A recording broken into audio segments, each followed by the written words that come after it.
కానీ ఇటువంటి ఆన్లైన్ సమాచారం అంతా కూడా మనం దాన్ని డిజిటల్ సమాచారంగానే చెప్తాం.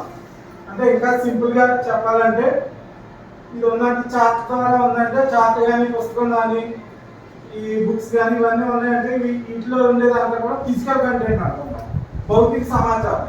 అలా కాకుండా మనం ఇలా టీవీ యూజ్ చేసుకుంటున్నాం, అందులో ఇప్పుడు ఆ సమాచారం మాత్రం డిజిటల్ కంటెంట్ అవుతుంది అనమాట. అలాగే స్మార్ట్ ఫోన్, ఇది నేను డిజిటల్ కంటెంట్ అంటే దీంట్లో రకాలు ఉన్నాయి. టెక్స్ట్ కంటెంట్ అంటే మనకి ఇలాగా లిఖిత రూపంలో ఉండేదన్నమాట. అంటే ఆన్లైన్లో మనం బుక్స్ చదువుతాం, బ్లాగ్స్ చదువుతాం, ఆర్టికల్స్ చదువుతాం, ఈ బుక్స్ చదువుతాం, ఇవన్నిటిని కూడా టెక్స్ట్ కంటెంట్ అంటాం. అంటే లిఖిత రూపంగా రాసి ఉన్నవి వాటిని టెక్స్ట్ కంటెంట్ అంటాం. ఇంకా వీడియో కంటెంట్ అంటాం.